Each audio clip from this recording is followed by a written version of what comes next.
If you've hit a wall in your self-growth journey and you're also wondering, how can I grow more? How can I change more of myself or go to the next level?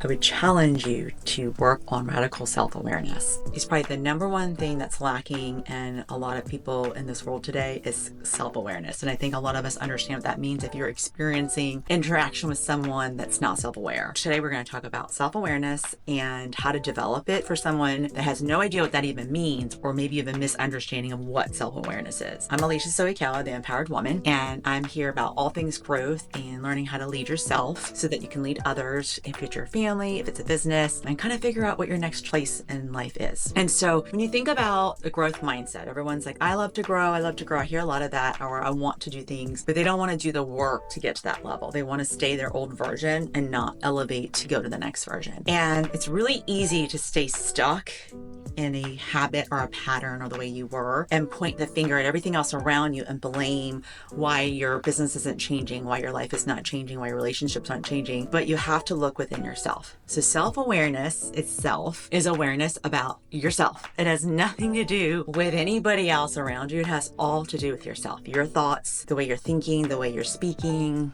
the way your energy's giving out to people, because sometimes you could be smiling and not saying anything, but your energy or your vibe or your expression will come across not the way that you're really trying to make that happen. There are people that don't have a poker face and people that have a poker face. I'm very expressive, so it's one of those funny things is we make that joke that when I'm annoyed or perturbed, you can totally tell, like I can't hide it. So that would be something about me that I'm working on. As a business coach, which business entails life, right? So it's all together is what I say. And looking at self-development and growing yourself in the mindset is self-awareness is one of the hardest things to understand for people because they think I'm self-aware, I'm aware of what I'm doing, but most people are not. And when I say about self-awareness, I think it's understanding how do you make other people around you feel and react, and understanding that everything you do, everything you say, everything you project is going to have a reaction. So there's kind of different ways to say things is what I always tell people, like words are really important, and how you use language and how you put that seed out there will grow. And so you can say it's about how you serve it up, right? There's a saying in the South, you get more with honey than vinegar. And it's so true. There are people that are just incredibly charming and magnetic and have this way to like get everything they want. And you're just like watching it happen. And then there are people, they don't have to say anything. They just walk up and they're just going to get shut down. So their energy speaks for them. Like there's self-awareness in that. Spatial self-awareness, I think, is really important. I think there's a lot of people in the world that don't have any regard for people's personal space, and everybody has different levels of personal space. I don't know if you've ever been around someone that's a close talker. Like they are here in your face talking and you're like, that's too close. Like I need to not see the pores on your skin. Also someone that's not self-aware of personal hygiene. Like I'm working on that with my son, sometimes not realizing that you need to put deodorant on or brush your teeth or take a shower because you're just so not self-aware. Like that's something I can say. Or you don't realize it. Like in your mind, you're like, oh, it's fine. But you have to think about how is this making someone else feel around me? That's self-aware. Some people look at self-awareness as the mask that we wear. I talked about that. You know, I have makeup, I have hair on, not hair on, like I did my hair. I'm presenting myself a certain way. It's professional to do these videos, right? That would be a mask. That's not necessarily self-awareness. Like self-awareness would be maybe not making a rude comment, just being kind and not saying something that you don't need to say just because it's in your head. That's being self-aware. Like you might have the thought, but you don't need to say it to everybody, right? Or looking at someone saying, like, gosh, it looks like they're having a hard day. Maybe you don't need to put your agenda on someone else. Or thinking about maybe someone else wants to do something. You don't have to say your stuff all the time, like allowing other people to speak, giving people space. And some of that also comes from when you love yourself and you're in a place of being okay with yourself, you don't have to project so much to get all the accolades, all the attention from everyone else around you.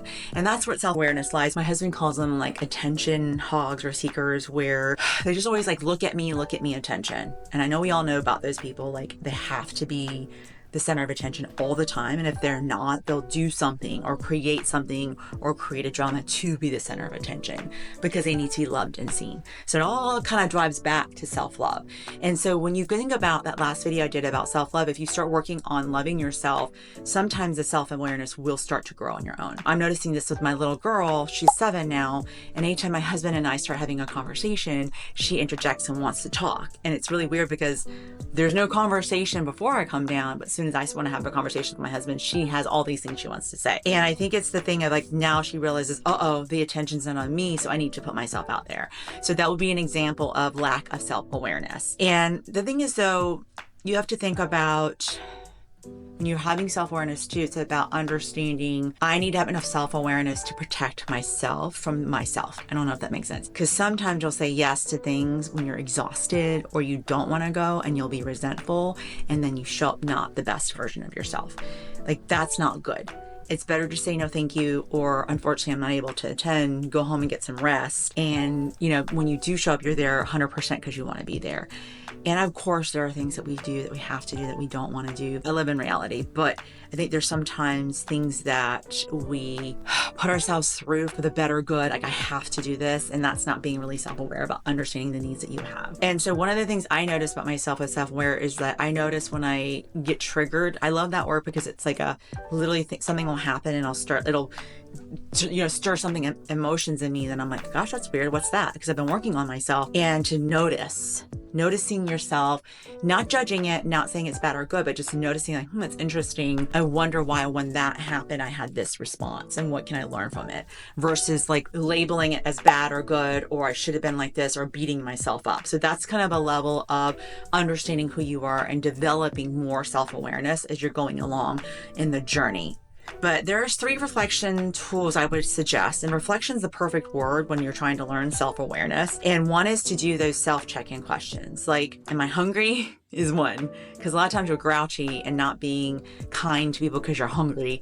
Or you're the hangry. Are you thirsty? Are you tired? Do you need rest or brain space? Those are self-check-in questions for yourself. Or do I need some quiet space so I can think and have some clarity? Am I stressed about something that then I'm taking it out on someone else? Is there something that's happening that then is like this cascade of events that causes you to freak out? Maybe someone dumps on you or treats you poorly and you didn't even realize it, and you carrying that with you, and then you come home and then you treat your family poorly. I've seen that all the time, like even at work. Like if your boss is having a bad day and takes it on you, or if you have a really bad situation at work, or a client fires you, or something horrible happens, you're carrying that with you, that energy with you, and you're going to bring it home.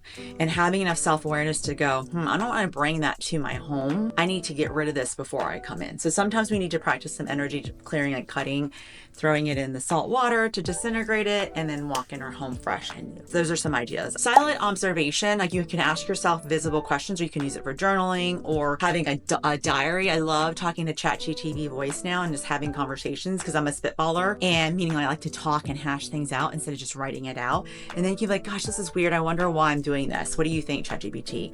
And like ask it questions, and it'll talk right back to you, which I think is kind of cool. Silent observation without judgment is such a big win. I've noticed that I've been using that a lot. And that's why I bring this up, is that when something goes down, or I don't behave as the way that I want to behave, or I know I'm better than that, but I might just have a knee-jerk reaction, or I might participate in some gossip, or, ooh, what's the tea, or getting, kind of finding myself in a habit that's not who I am anymore.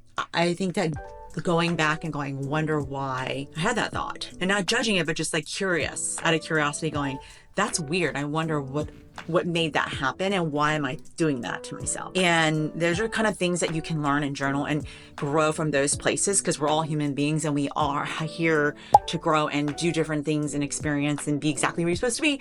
But if you're trying to get better intentionally, those are the things I think that help.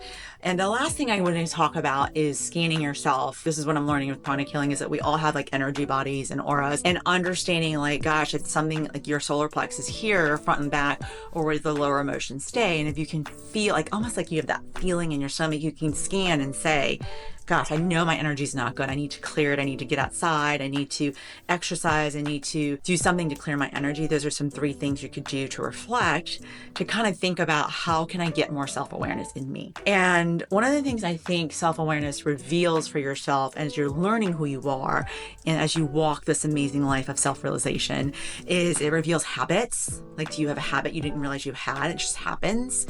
Like, oh wow, I'm in a habit of that. I'm in this groove that I need to change. What triggers you? Like, what's happening that maybe like makes you like lose your mind, right? And then also strengths. There's good things. There are great things that come from self-awareness, to be like, oh wow, I'm glad that I was self-aware enough to know, I'm not going to have that piece of cake, because it's just an instant thought. I don't really want the cake, but it came into my head. I'm just saying that for an example. But the biggest thing is like it does help you be more aligned and your goals more clear because it helps you sort out who you are as you're going through this journey of understanding. It's like relearning who you are. It's like the ego getting to know their true self and kind of coexisting together. And it does start with awareness. Growth definitely starts with awareness. And I would love to comment below if you think you have self-awareness, things that you have figured out about yourself in self-awareness. And if you like this comment, I'd love a like and a subscribe. And any questions you have, I'd love to do more topics on. But till next time, stay empowered.